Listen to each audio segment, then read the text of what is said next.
Hey guys, Gary Peterson here. Today we're going to be talking about the Universal Patient Assessment, and you really want to start with watching the introduction video. It gives the overview. So this brings us to our first part, which would be the scene size up.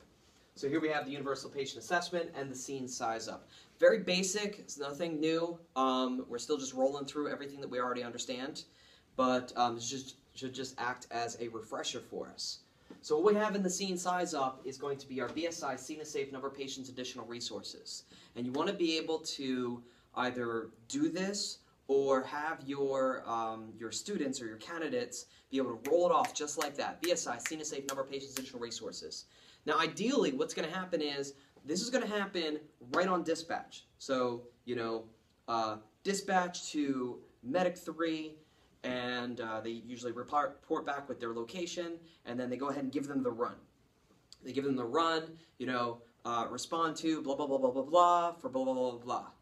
And it could be a multitude of different things, obviously. But from this basic information that we all receive, whether you use Priority Medical Dispatch or not, whether it's coded or not, you have some very basic information about your call. From here, you are going to end up going through BSI, Scene Safe, Number of Patients, Additional Resources. So right on dispatch, it's got to happen here. So BSI. So on the basic, practically every call, the very basic of BSI is going to be simply donning our gloves. Okay? Now whether or not you do that inside the ambulance or as soon as you get out, I don't really care. And whether or not you even do that, take your bag, head on in, get to the patient, and as you're talking to your patient, getting into your pocket and, putting on your gloves first thing, fine. I'm not advocating for having gloves on while you're driving to the call. Doesn't really make a difference to me, but the point is that your basics of BSI is typically exam gloves for every patient contact. Clearly, however, this can change. This is different for different levels of calls. So the type of BSI that you're going to have for a sick person is going to be very different than the type of BSI that you're going to have for an OB call, imminent delivery. OB imminent delivery, we're grabbing the OB kit. We get in, if we see like the patient is actually getting ready to have a baby right then and there, and we have some time, while partner 1 is going in and immediately checking to make sure that the patient is stable in primary assessment, partner 2 is breaking open that kit and putting their gown on, and then they switch places really quick, and you're going to be full gowning up if you have the opportunity to do so. So that's a different level of BSI. Same kind of thing if you get a patient who, we have a prison in our response area, and if you go in there and you have a patient who is inside the prison system with a persistent cough, and often they already know what their medical history is, whether you know they have tuberculosis or not, is really going to switch how much kind of BSI you have. So now you're thinking about, I'm going to have my patient on an armor breather to prevent droplet contamination. I'm going to have myself on an N95 mask. Those are different varying levels of BSI. And this goes obviously all the way up to level A hazmat suit if you're one of those type of operators, or just pulling back and allowing somebody like that to operate with that level of BSI. When it comes to scene safety, this is huge for us. We work an urban system, and every single call has the opportunity to become unsafe very quickly. But even if you only work a rural system, it's the same. You go in and you start treating grandma, and you're just interacting with her just like you would talk to any of your family members, but it could be a different culture. No matter where you're from, the cultures vary even inside the community. You could say something that is a completely appropriate medical intervention, but the grandson may have completely misinterpreted it, may get very upset about that, irate, and suddenly becomes a safety issue on your scene. So a scene that was initially declared safe simply on dispatch information, a 33 Alpha 1 interfacility sick person should be safe. But obviously that can change when you get there. And then the number of patients, pretty cut and dry. The majority of our medical dispatches is going to be a single patient, so just one.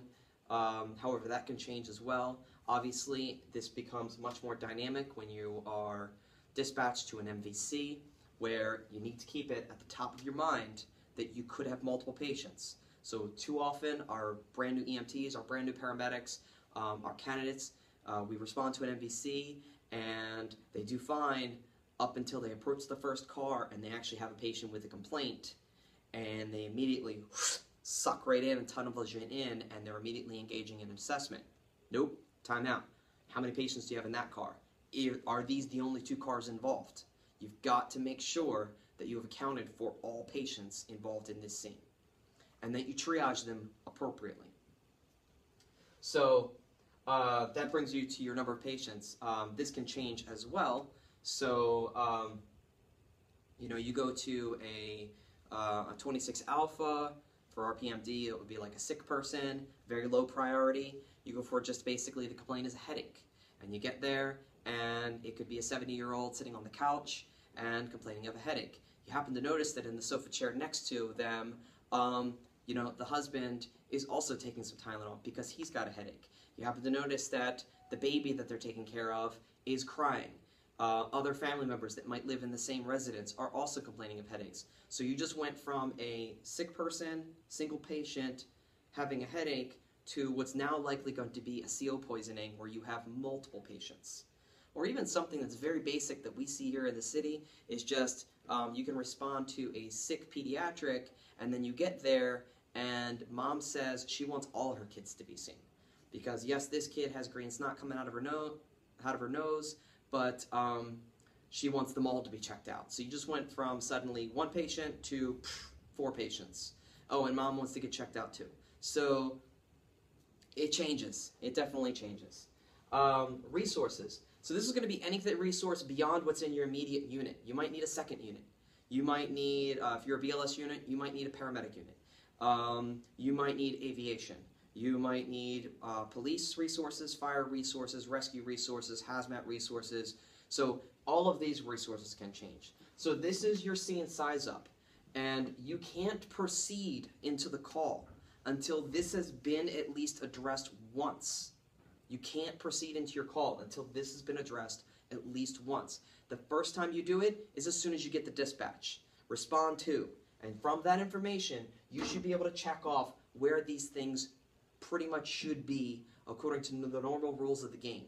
The second time that you do this, at least roll this through your mind, is when you pull up to the scene. So a scene that might have been normal, you pull up and there's a crowd forming and it's no longer safe for you. Or you pull up and you went from you got dispatched to MVC, you pull up on the scene and the MVC just happens to involve a bus. So your number of patients and your resources just dynamically went up huge. The second time this happens is, so we have dispatch, we pull up on our scene, we kind of gather our surroundings and our awareness by running this through our brain again.